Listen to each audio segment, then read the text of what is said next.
Focus is the key to productivity. Without the ability to focus, it's virtually impossible to make progress. Whenever I go to do research on the different topics or the different questions that people have involving productivity, one of the most common issues I continue to see is focus. Whenever I go to do research on just the different problems that people have when it comes to productivity or getting more work done, one of the most common issues I find is focus. So many people seem to struggle with focus. So in this video, I want to kind of give my 2 cents and my strategies on what I recommend people do to focus more. And the strategies that I'm going to present to you are based partially on things that I've researched, different books that I've read, but it's also going to be from anecdotal experience and from the experience of working with multiple clients. So 2 of the books I'm going to reference in this video are number 1, The Power of Habit, and number 2, The One Thing. The Power of Habit is written by Charles Duhigg, and The One Thing is written by Gary Keller. Now, both of these books are fantastic, and I find that the core philosophies of these books are the same general philosophies that most books continue to teach to this day. Whenever I see any new productivity books, more or less they just reference what these 2 books have already said perfectly enough. So I think if you kind of read those 2 books, you kind of have most of what productivity boils down to, which is just getting control of your habits and just doing a few key things in order to achieve success. But in this video, I want to give my 2 cents and give sort of 5 different tactics that I personally recommend in order that you can use to focus more efficiently. Now, the very first thing that I recommend to people when you're trying to focus better is to find a space that actually fits you. Find a good work setting that allows you to be in a better headspace when it comes to actually being productive and actually focusing more efficiently. In my personal experience, I found that if you're in a loud area, or if you're in a crowded area, or if you're in areas where people continuously distract you, that is not conducive to focusing. That is the opposite of focus. And it's subjective. Some people focus better in a more chaotic environment. Some people focus better in a quiet environment. You have to figure out which one is best for you. Some people, myself for example, can focus a little bit better where there's slight noise, where there's people kind of around. I personally don't mind working in a place like Starbucks, for example, because Starbucks has enough energy, has enough people around where it allows me to kind of focus on my tasks, but not shut out so much stimuli that I get bored. I know it might sound weird, but for some people, you kind of need some stimuli to kind of keep you engaged. For other people, a place like a library might actually be a better fit, or a quiet office space where there's no people around, where you're kind of enclosed and there's no one really around to walk in front of you or walk around you or make you look up every 2 seconds. Either way, you have to find the environment that's right for you.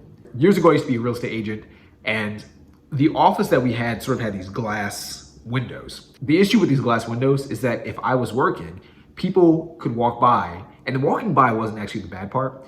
The bad part was people would walk by and they'd kind of knock on the window, they'd say hi. If you kind of acknowledge them, they come in, they start to talk to you, they have a conversation.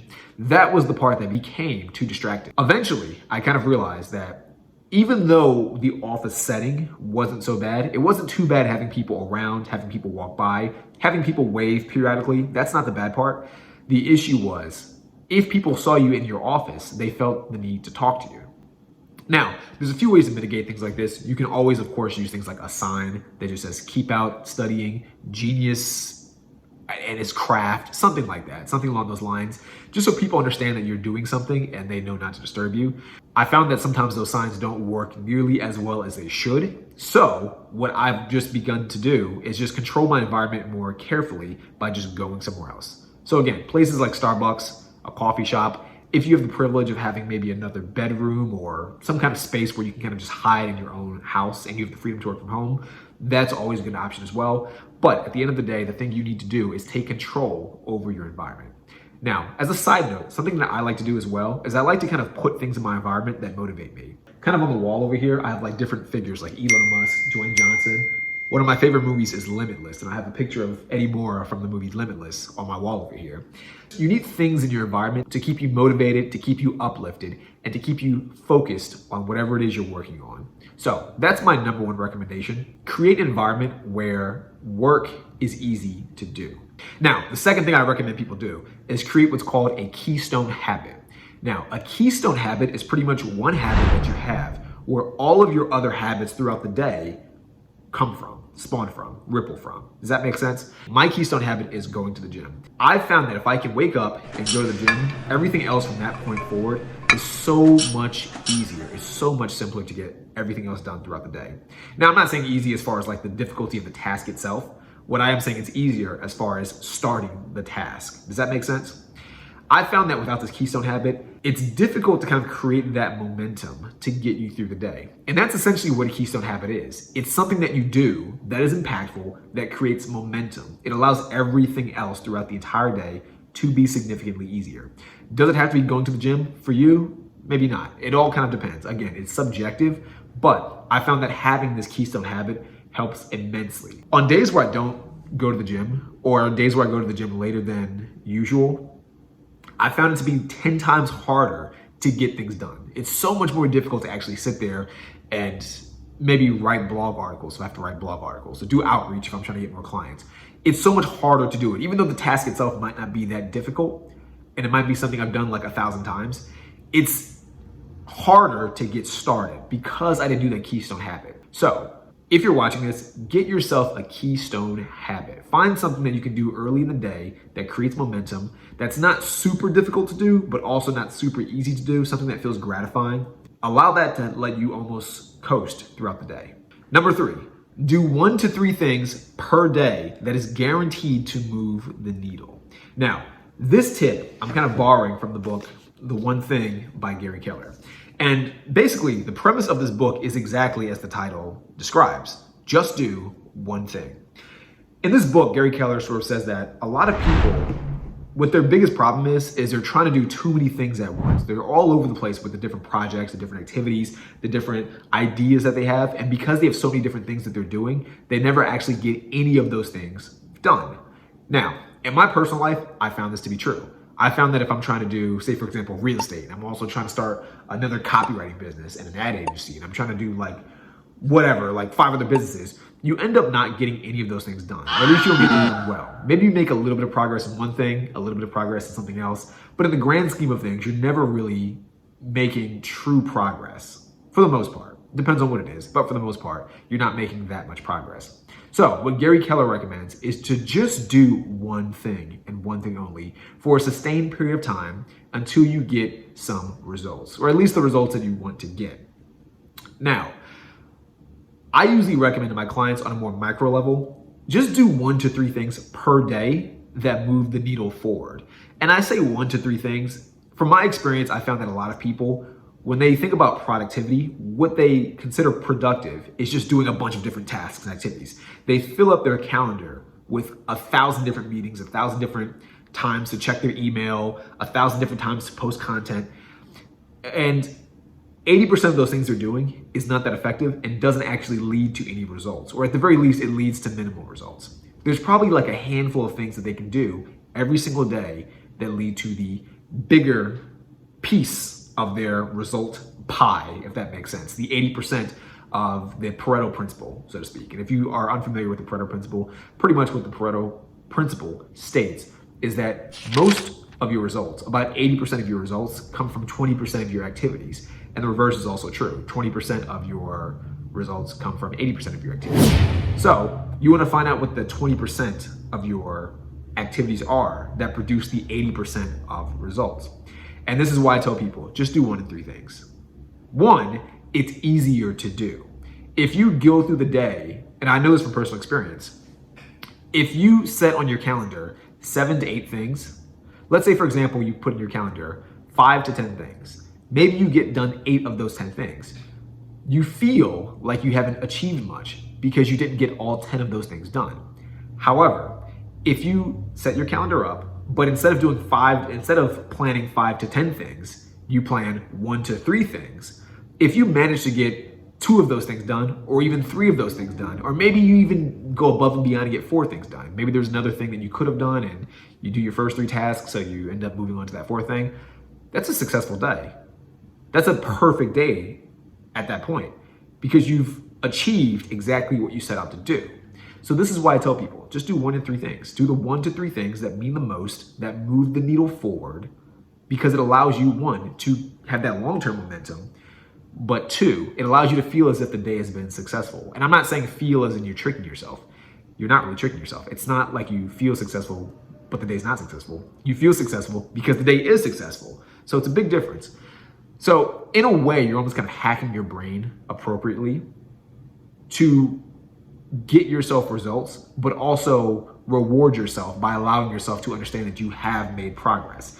I think if you do it the other way and you try to put too much on your calendar, too much on your plate, and you don't finish everything you set out to achieve, you kind of hurt yourself. You kind of destroy your self-esteem in a sense, because deep down in your subconscious, you feel like you're not getting done what you set out to do. You feel like you're almost lying to yourself.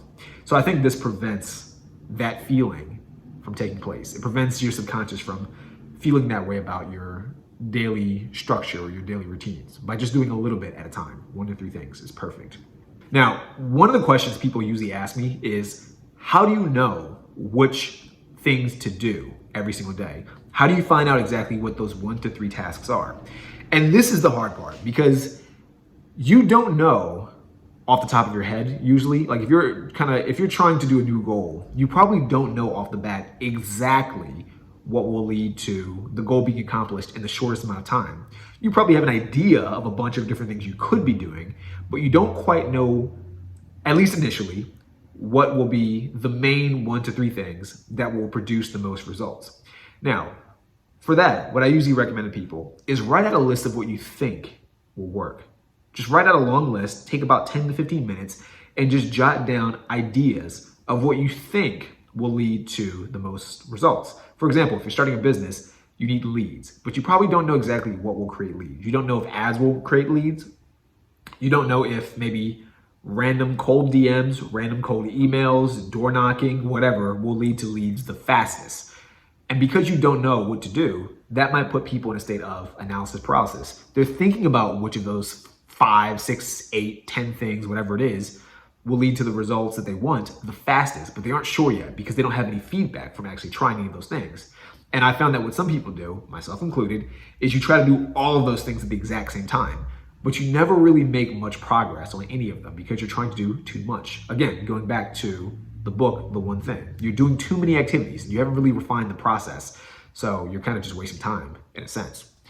What I would recommend doing is, from the list of things you generated, pick 1 to 3 things that you think will lead to the most results. And then stick to those 1 to 3 things for about 4 months, 5 months, 6 months, and just see what works the best. If you're trying out 3 different things, again, let's say you're starting a business, you're trying to get leads, you're doing social media content, maybe you're doing door knocking for your business, and maybe you're sending out postcards, for example. Those are the 3 things you're doing to generate leads. If after about 4, 5, or 6 months, you found that the social media content gave you 3 times the results than the door knocking and the postcards, then now you have feedback. And now you know the one thing you really should be doing is focusing on social media content. And of course, you can swap things. Maybe you take out the postcards and maybe you take out the door knocking, and maybe you try to do YouTube videos as well as your social media content. Or maybe you try to do blogs as well as your social media content. From that point, you do the exact same process. You try the thing that matters the most, which in this case, you know is the social media content. Over time, about 4, 5, 6 months, you see which of those other 2 things provides results. And then you go from there. Maybe after 6 months, you find that blogs actually are easier for you and they produce more results than the social media content. Okay, cool. So maybe don't do as much social media content, or outsource it, or just don't do it at all, and then just stick to the blog posts. Does that make sense? So that's kind of what I mean when I say just do 1 to 3 things. You got to find the things that mean the most, that matter the most, that lead to the most results, and just do those things consistently. And I think by doing those things consistently, that's going to lead to you having the most results with the least amount of effort. And it's easier to focus when you know exactly what to focus on. Does that make sense? Cool. On to the next one. Number 5. The 5th thing I recommend people do is work in intervals. Some people are able to work for very long periods of time. If you are able to do that, that's absolutely perfect. If that is effective for you, then do it. But the thing that I found is that you need to usually build yourself up to doing that. If you're just starting out and you're not really used to sitting there and focusing on an activity efficiently for a long period of time, Then what I recommend people do is work in intervals. And when I say work in intervals, what I mean is work for about 30 to 45 minutes at a time, then take a break for about 5, 10, maybe even 15 minutes, depending on, how focused you are. And then from that point on, start again. 30 to 45 minutes, work, take another 5 to 15 minute break. 30 to 45 minutes, work again, take another 5 to 15 minute break. Usually what I recommend people do is you want to work on that thing and continue to work in these intervals until you feel like your productivity is subsiding, until you feel like the work output is declining. It's kind of like going to the gym. If you're at the gym and maybe your routine says to do 3 sets of, let's say, 8 bicep curls, maybe you've done 3 sets, and by that 3rd set, you still feel pretty good. You don't feel tired at all, and your arms don't feel like they've got a good pump or that you've really done anything with the muscle. Okay, if that's the case, then just do a little bit more. Do a little bit more. There's nothing wrong with that. Same thing with productivity. If you've done, say, 3 cycles of 45 minutes and you feel like you don't feel mentally fatigued, you feel like you got some good momentum, you're kind of in the zone, you're in that flow state, then keep working. There's nothing wrong with that. If, however, you get to that 2nd or 3rd cycle and you feel kind of like you're getting brain fog, you feel a little bit burnt out, you feel like you're kind of losing momentum, it's harder to focus, it's hard, and you're getting distracted more easily, then maybe take a longer break. Take a 20-minute break, a 30-minute break, or depending on how much work you've actually got done that day and when the work's due, stop altogether. You're done because you successfully did that one thing that you needed to do that day, kind of referring back to the previous suggestion. Does that all make sense? So that's usually what I recommend. And by the way, this technique that I'm suggesting, this idea of working in intervals, is what's known as the Pomodoro technique. Now, this is not a new technique. I didn't come up with this technique. This technique has been around for at least a decade. That's when I first found out about this technique. But I found this technique to be extremely impactful when it comes to being more productive and to helping people focus. I found this to be super effective for me when it comes to focusing. And most of the people I've worked with have also found this to be helpful when they actually implement it. So again, use this technique of working in intervals. It's called the Pomodoro technique. And I guarantee that if you actually follow through with this, if you actually work in 30 to 45 minute intervals, then take a break for about 5 to 15 minutes, you will find out not only can you focus more, but you get far more done by the end of the day. The final thing I recommend to people to help them focus more efficiently is going to sound a little bit indirect, but I can guarantee that it's massively impactful to the longevity of being productive. And that final thing is this: take note of your wins and actually allow yourself to feel happy about the progress you're making. And also be willing to reflect and keep yourself accountable for when you don't do the things you said you were going to do. So what do I mean by this? Back when I was in college, I had this one business called College Conqueror. Basically, the whole premise of College Conqueror was I would give different tips and strategies based on research at that time, different books I was reading and just different scientific articles to help high school students and college students succeed in college and beyond. So I read a lot of different articles about procrastination, burnout, and one of the things I kind of concluded based on all the different research I found was that burnout is not a measure of working too much. Burnout comes from working too much without seeing objective results. It's a big difference. Here's an example. Let's say you're a college student and there's this class that you have, and the class is super impactful towards your long-term career. If you get an A in this class, you're guaranteed to get the career of your dreams, hypothetically speaking. Imagine you also study endlessly every single day. You will burn out if your studying does not lead to actual results. If you're studying and you feel like the studying does not attribute to you getting a good grade. However, if you find that the studying itself isn't extremely painful, and if you find that you're getting the scores that you desire because of your studying, you most likely will not burn out, assuming you just don't hate the class or you don't hate the studying. Does that make sense? If you enjoy the process and you're getting results from the process, you're probably not going to stop doing the process. That's basically what burnout boils down to, at least the way I kind of see it. I tend to find that when people do burnout, it's because they're doing something for a sustained period of time without seeing the results that they desire or without doing an activity that they're actually interested in. So you find this a lot with people in their careers. People say, I'm burning out in my career. It's like, well, why are you burning out? You're burning out because you're doing the exact same thing that's not leading to any true results because your pay is not increasing. You're getting the exact same paycheck or you're getting a lesser paycheck depending on the type of job you have. And you probably don't like your job that much. I'm not saying everyone doesn't like their job, but I think if we're being honest here, a lot of people don't like their jobs. So you're burnt out because you're doing the exact same things with no additional rewards, no different incentives, and the thing you're doing isn't even that enjoyable to begin with. Now, on the other hand, if you were doing a job and you found that the job was actually very fulfilling, and the more you did the job, the more reward you'd get, I think you'd find that you wouldn't get burnt out. You would continue on a steady path. Now, eventually there's going to be some duration of time where the activity itself does get a little bit boring and you do kind of fizzle out because of the activity itself just being repetitive or monotonous.